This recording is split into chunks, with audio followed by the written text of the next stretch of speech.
الحمد لله وكفى وسلام على عباده الذين اصطفى أما بعد فأعوذ بالله السميع العليم من الشيطان الرجيم بسم الله وباسم عرش كتاب الله الرحمن الرحيم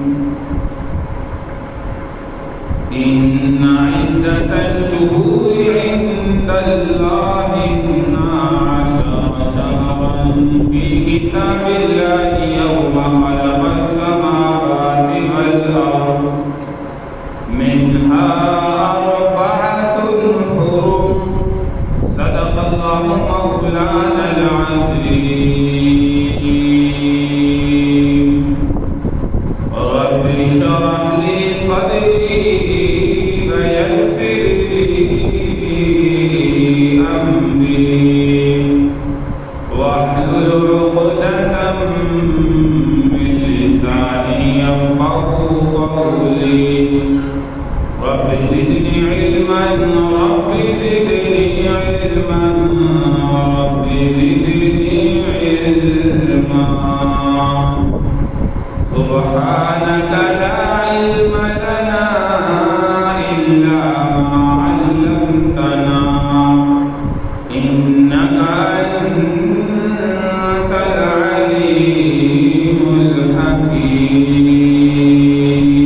الحكيم يا رب صل وسلم دائما أبدا على حبيبك خير الخلق كلهم تمام احباب محمد صلی اللہ علیہ وسلم کی ذات پر بہار بلند ارتفاع ہے اللهم صل على محمد وعلى آل محمد كما صليت على إبراهيم وعلى آل إبراهيم إنك حميد مجيد اللهم بارك على محمد وعلى آل محمد كما باركت على إبراهيم وعلى آل إبراهيم إنك حميد مجيد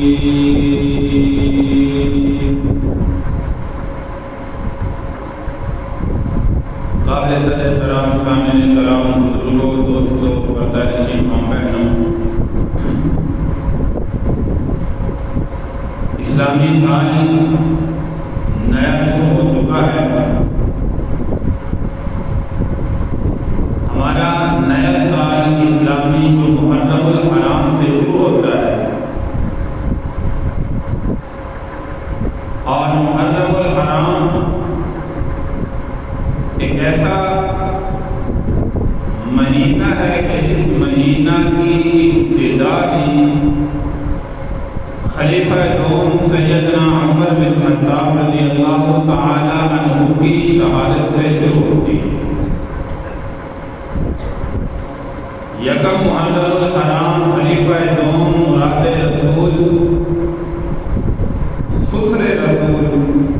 سیدنا عمر فاروق رضی اللہ تعالی عنہ کی شہادت کا دن ہے سیدنا عمر فاروق رضی اللہ تعالی عنہ یاد رکھیے کہ کلام مجید فرقان حمید کی ایک آیت مبارکہ آپ کے سامنے تلاوت کی ہے ان عدت الشہور عند اللہ 12 شهرا في كتاب الله يوم خلق السماوات والأرض منها 4 حرم اللہ تبارک و تعالی نے جب سے کائنات کو بنایا اس وقت سے یہ سال کا اور 12 مہینوں کی ابتدا فرمائی اور ان 12 مہینوں میں سے 4 مہینے حرمت کا ذکر فرمایا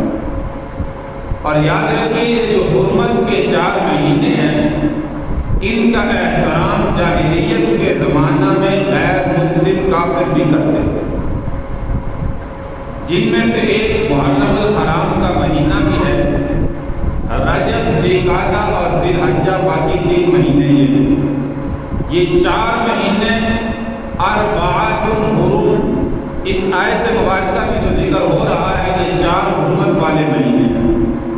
جن میں جنگ و جدال منع تھا، اور کافر بھی یاد رکھے ان 4 مہینوں کا احترام کرتے تھے، ان میں جنگ و جدال کو ختم کر دیتے تھے کہ یہ حرمت والے مہینے ہیں۔ تو محرم الحرام سے ہمارا اسلامی سال جو ہے وہ شروع ہوتا ہے، جو کہ نیا شروع ہو چکا ہے 1448 ہجری میں ہم شروع ہو چکے ہیں۔ گزشتہ جو سال ختم ہوا وہ 1447 ہجری کا تھا، 1448 ہجری نیا سال شروع ہو چکا ہے۔ اور اس سال کی ابتدا کیسے ہوئی؟ امیر المومنین خلیفہ دوم سیدنا عمر بن خطاب رضی اللہ تعالی عنہ نے اس کی ابتدا فرمائی۔ آپ نے بیٹھ کر صحابہ کو جمع کیا اور فرمایا کہ آج کے بعد ہجری سال کی ابتدا کہاں سے ہونی چاہیے؟ تو بعض صحابہ نے اپنا اپنا مشورہ دیا، بعض نے کہا کہ اسلامی سال کی ابتدا، ہجری کی ابتدا جب پیارے پیغمبر صلی اللہ علیہ وسلم کی پیدائش ہوئی اس وقت سے ہونی چاہیے۔ بعض صحابہ نے فرمایا کہ نہیں، جب آپ نے 40 سال کی عمر میں اعلان نبوت فرمایا اس وقت سے ہونی چاہیے۔ بعض نے فرمایا کہ نہیں، جب مکہ سے مدینہ میں ہجرت فرما کر پیارے پیغمبر صلی اللہ علیہ وسلم تشریف لے گئے اس وقت سے ابتدا جو ہے وہ اسلامی سال کی ہونی چاہیے۔ تو خیر ہر صحابی نے اپنا اپنا مشورہ دیا۔ حضرت علی المرتضیٰ شرف خدا رضی اللہ تعالی عنہ نے اور کچھ صحابہ نے یہ مشورہ دیا، اسلامی سال کی ابتدا جب آپ نے مکہ سے مدینہ میں ہجرت فرمائی اس وقت سے شروع ہونی چاہیے۔ تو مشورہ صحابہ کا، تو آپ صلی اللہ علیہ وسلم کے ان تمام تر جماعت کے صحابہ نے یہ مشورہ کیا۔ تو حضرت عمر فاروق رضی اللہ تعالی عنہ نے اس کا انتخاب فرمایا کہ یہ مشورہ جو ہے وہ درست ہے کہ اس ہجری کی ابتدا مکہ سے مدینہ میں ہجرت کا جو سال ہے اس سال سے جو ہے وہ شروع ہونی چاہیے۔ تو یہ اس وقت سے منتخب ہوا، آج تک جو ہے وہ چلا آ رہا ہے۔ اور دوسرے نمبر پر مسئلہ لیا کہ اسلامی سال میں پہلا مہینہ کون سا شمار کیا جائے۔ تو بعض صحابہ نے کیا مشورہ دیا، بعض نے کیا دیا۔ حضرت عثمان غنی رضی اللہ تعالیٰ عنہ خلیفہ سوم نے اور کچھ صحابہ نے مشورہ دیا کہ پہلا مہینہ محرم الحرام کا ہونا چاہیے، کیونکہ شروع سے کچھ ابتدا چلی آ رہی تھی۔ تو حضرت امیر المؤمنین رضی اللہ تعالیٰ عنہ نے اس کا بھی انتخاب فرمایا کہ آج کے بعد اسلامی سال کا پہلا مہینہ محرم الحرام شروع ہوگا اور یہ 12 مہینوں کی تعداد جو ہے وہ بلند۔ تو ہمارا اسلامی سال جو ہے وہ پہلا شروع ہو چکا ہے۔ اب اس میں کچھ مسائل ہیں جو ہمیں ذہن نشین کرنے چاہیے۔ ایک تو یہ کہ نئے سال کی ابتدا کی، نئے سال کی آمد کی مبارکباد دینا کیسا ہے؟ تو یاد رکھیے کہ یہ شریعت کا حصہ نہیں ہے، اسلام میں اس کا کوئی تصور نہیں کہ نیا سال جب شروع ہو اس میں تو خوشیاں منائی جائیں، اس کی مبارکباد دی جائے اور ایک جو ہے وہ سیلیبریٹ کیا جائے۔ جیسے ہمارا دوسرا عیسوی کیلنڈر کے اعتبار سے مہینہ شروع ہوتا ہے تو ہم پورے ملک میں دیکھتے ہیں کہ بڑا شور شرابہ ہوتا ہے، بڑی محافل قائم ہوتی ہے اور بہت زیادہ زور و شور سے منایا جاتا ہے۔ یاد رکھیں اسلام سے اس کا کوئی تعلق نہیں ہے۔ ہاں نیا سال شروع ہوا ہے، ہمیں خود اپنا محاسبہ کرنے کی ضرورت ہے۔ ہم سے جو وقت بچھڑ گیا، ہم سے جو وقت ہاتھ سے چلا گیا، ہمارے ہاتھ سے جو وقت نکل گیا، یہ واقعتاً دوبارہ جو ہے وہ لوٹ کر نہیں آئے گا۔ ہم نے گزشتہ سال کیسے گزارا، اب نیا سال شروع ہو چکا ہے، ہم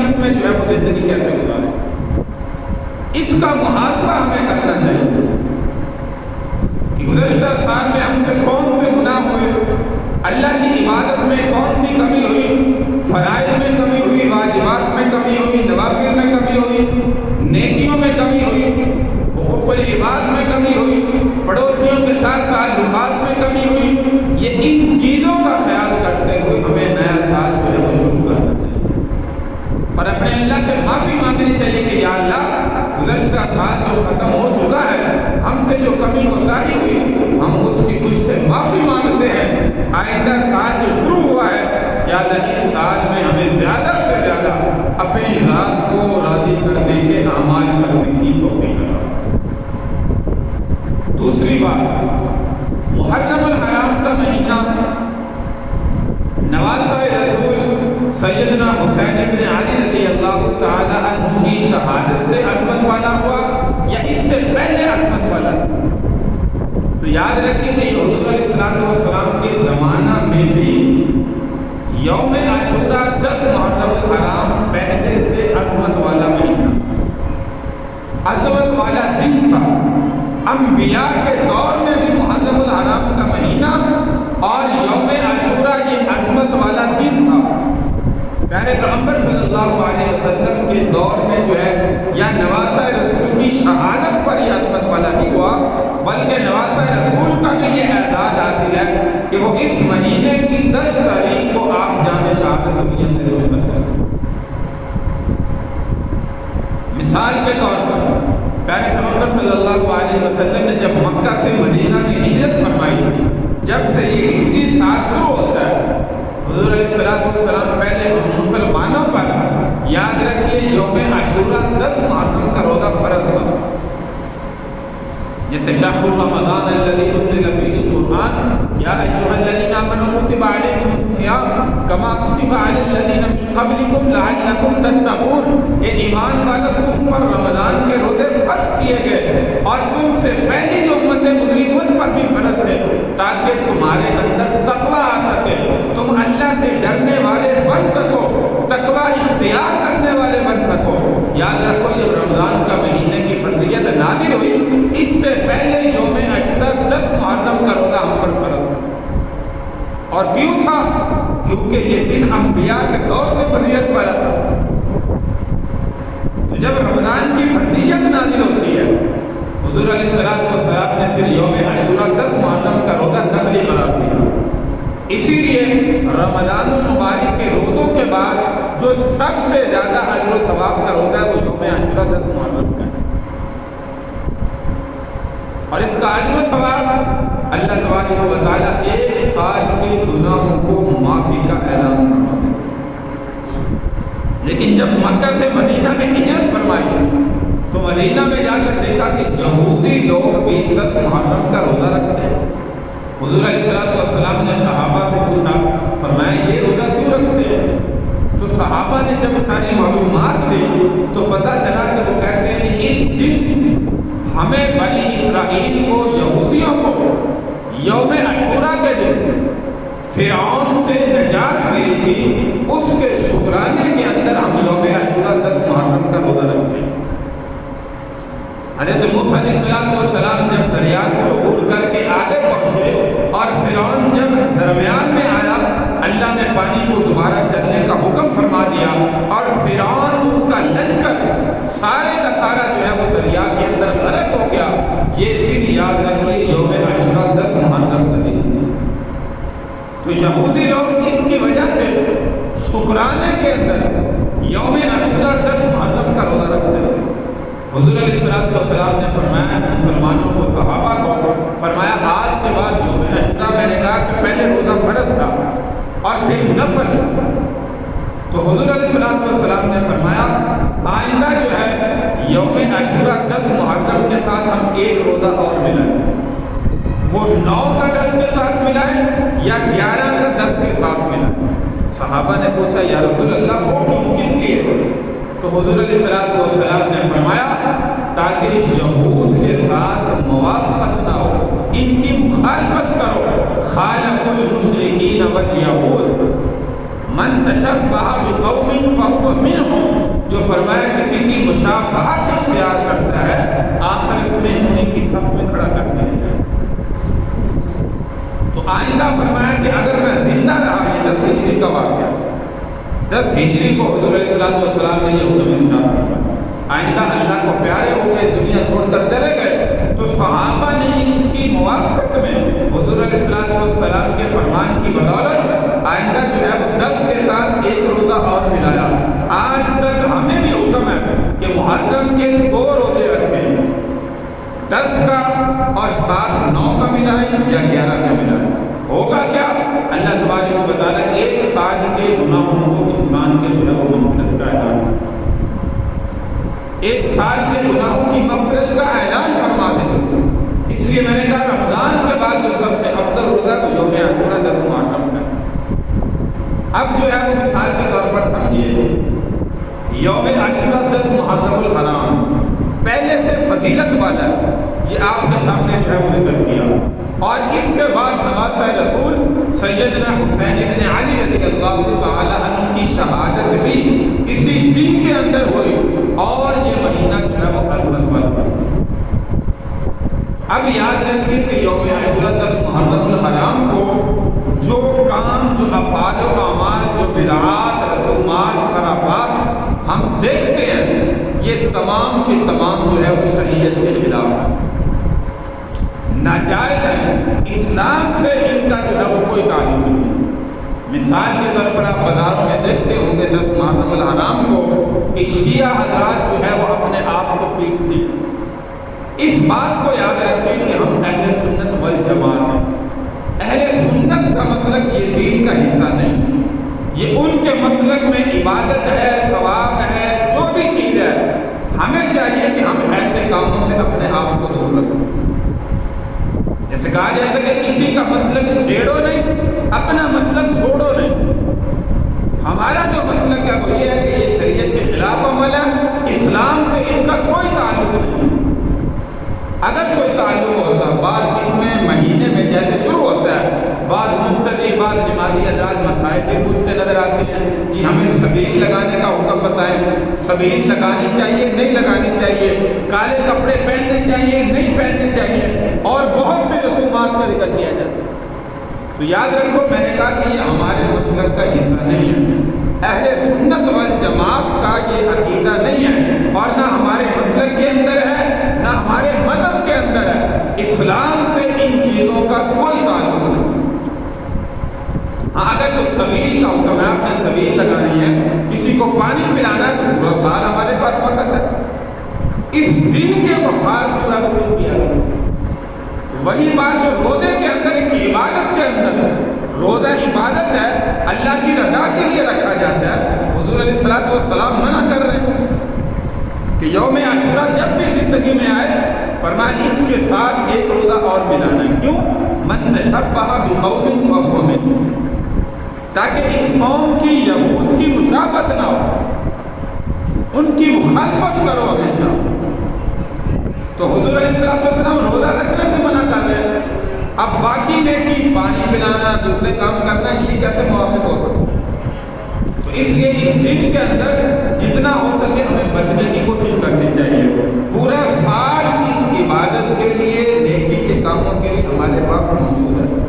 ہاں ایک بندہ پورا سال ہر دن کے اندر سبیل لگاتا ہے، لوگوں کو پانی پلاتا ہے تاکہ مسافر آئیں پانی پیے، مقیم آئیں پانی پیے، سارے پانی پیے، اس دن میں بھی لگاتا ہے، اس مہینے میں بھی لگاتا ہے، کوئی غرض نہیں،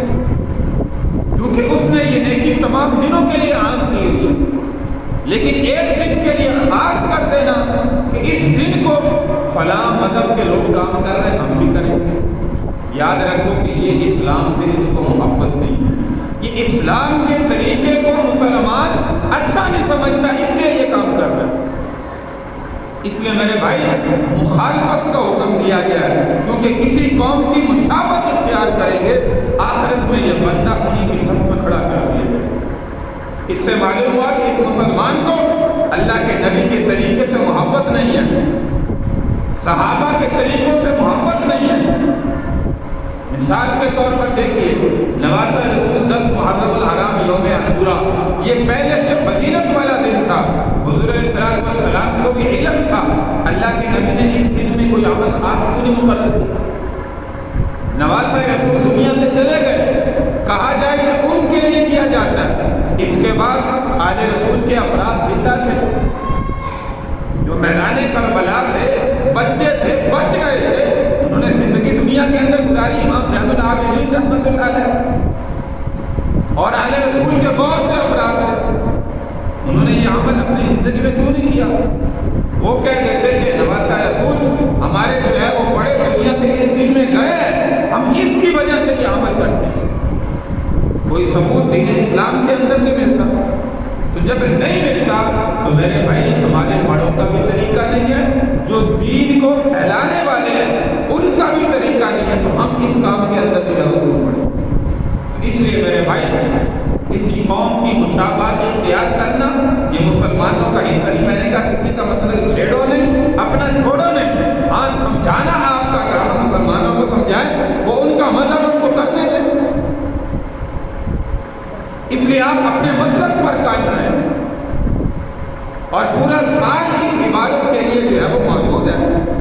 پورا سال لوگوں میں پانی تقسیم کرنا چاہتے ہیں، پلائیں، آگے پیچھے تو پورا سال ہم نہ کریں اور اس دن میں ان کی موافقت میں آ کر کریں، تو پھر میرے بھائی ایسا سمجھو کہ من احدث فی امرنا، جو حدیث مبارکہ واضح طور پر حضور علیہ السلام نے فرمائی، جو دین میں ایک نئی بات پیدا کرتا ہے وہ رد، وہ بدعت ہے، وہ گمراہی ہے، اور گمراہی انسان کو ہمیشہ جو ہے وہ ہلاکت کی طرف لے جاتی ہے۔ اسی طرح جو ہے وہ کالے کپڑے پہننا اس مہینے کے اندر، یہ بھی یاد رکھو کہ بعض لوگ پوچھتے ہیں کالے کپڑے پہننا، یاد رکھو کہ اسلام میں جو ہے وہ اس کی اجازت ہے، منع نہیں ہے، لیکن اس مہینے کے اندر علماء کیوں روکتے ہیں؟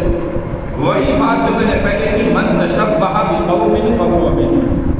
کیونکہ آپ جانتے ہیں کہ یہ مسلک کے لوگ شیعہ حضرات اس مہینے میں صرف سیاہ لباس پہنتے ہیں، وہ غم میں پہنتے ہیں، جیسے بھی پہنتے ہیں اور اپنے مخصوص اعمال کرتے ہیں، تو مسلمان بھی اگر ان کے ساتھ مل کر اس میں شامل ہو گئے تو یاد رکھو یہ بندہ پھر اہل سنت نہیں ہے، یہ بندہ بھی ان کے ساتھ شامل ہے۔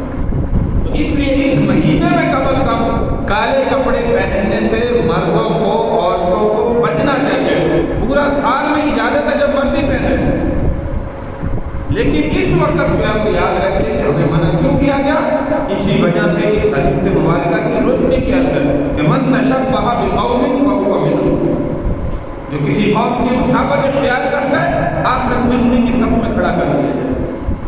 تو اس لیے میرے بھائی ایسے اعمال و افعال سے اپنے آپ کو بچانے کی کوشش کریں، اور محرم الحرام کا مہینہ یاد رکھیے نہ اس میں کوئی نحوست ہے، بعض لوگ سمجھتے ہیں کہ سفر کا مہینہ بڑا منحوس ہے، نعوذ باللہ محرم کا مہینہ منحوس ہے، اس میں نواسہ رسول کی شہادت ہو، نہیں میرے بھائی، میں نے کہا کہ یہ شروع سے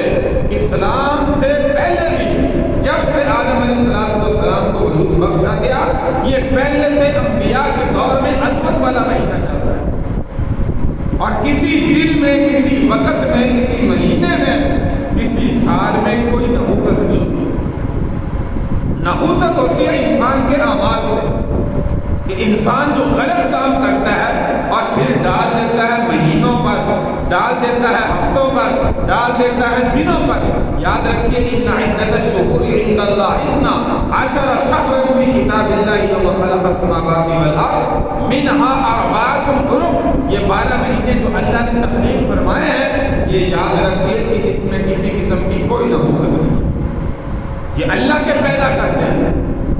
ہاں اگر کوئی انسان برے اعمال کرتا ہے تو یہ اس کا اپنا قصور ہے، یہ اس کی اپنی نحوست ہے، اس کے اعمال کا بدلہ اس کو ضرور ملے گا۔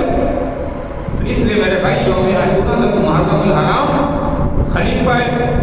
دوم سیدنا عمر بن خطاب رضی اللہ تعالیٰ عنہ کی شہادت یکم محرم الحرام ہوگا، اور آج تقریباً 2-3 محرم الحرام ہے۔ 10 محرم الحرام کو نواسہ رسول سیدنا حسین بن علی رضی اللہ تعالیٰ عنہ، آپ کی اولاد، آپ کے بیٹے،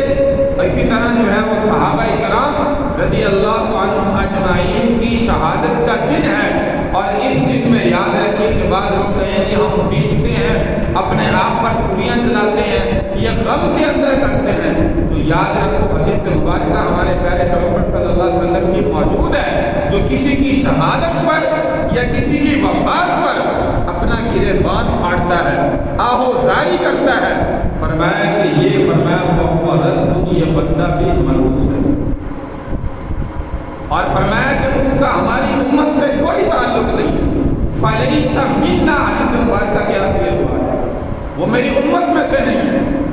چاہے مرد کریں یا عورتیں کریں۔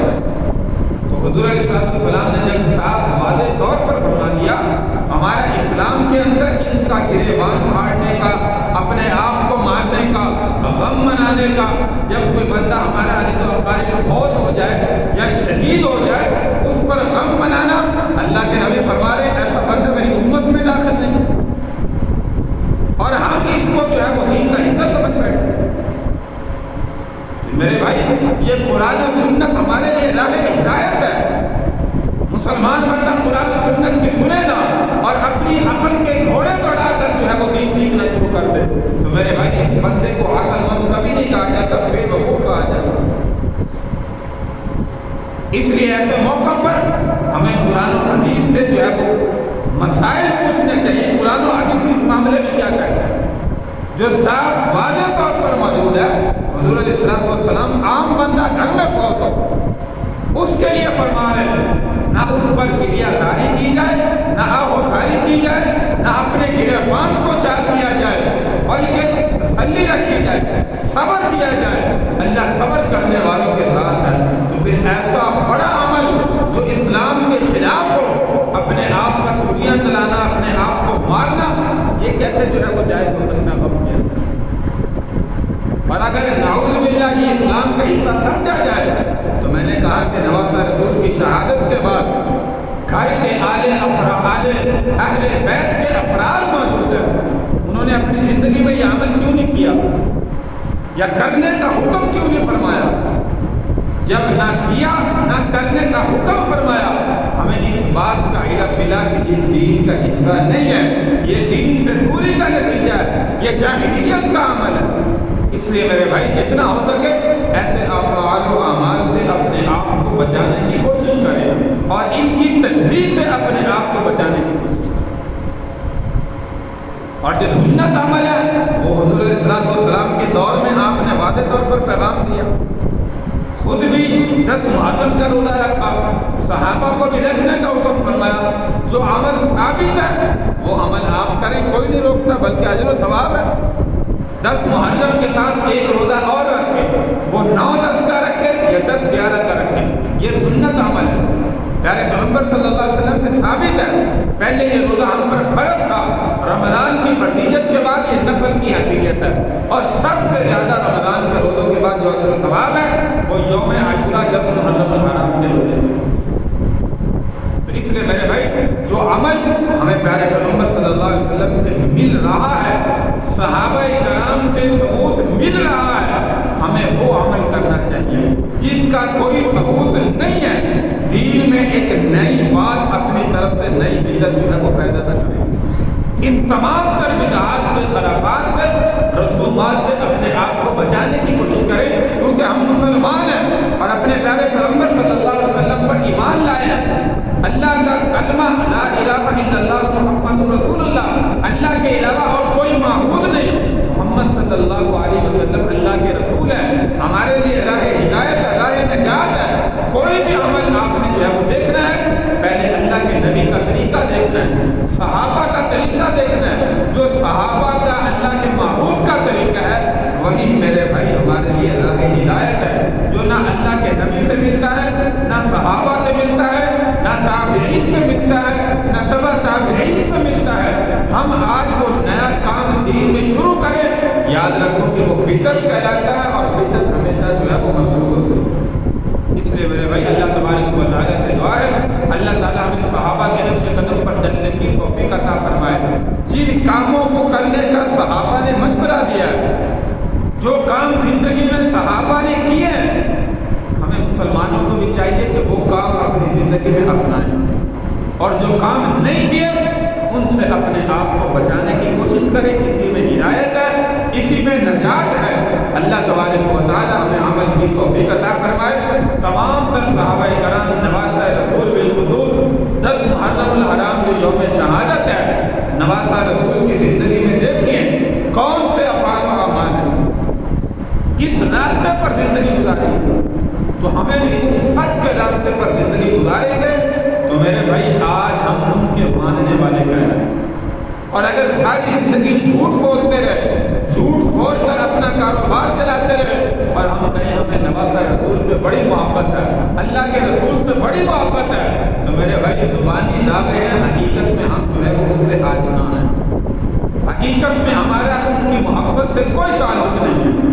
اس لیے حقیقی محبت اپنے دلوں میں بسائیں، وہ افعال و اعمال اپنائیں جو ہمارے پیارے پیغمبر صلی اللہ علیہ وسلم نے کرنے کا حکم دیا، اور ان صحابہ کرام رضی اللہ عنہم اجمعین نے اپنی زندگی میں اپنائے ہیں۔ اگر ان کاموں کو کریں گے تو پھر ہمیں واقعتاً محبت ہے، اور اگر نہیں کریں گے تو پھر میرے بھائی ہمیں کوئی محبت نہیں، ہم زبان سے جھوٹ بول رہے ہیں۔ اللہ تبارک و تعالی ہمیں ہدایت مستقیم عطا فرمائے اور صحابہ کے نقش قدم پر چلنے والا بنائے۔ وآخر دعوانا ان الحمد للہ رب العالمین۔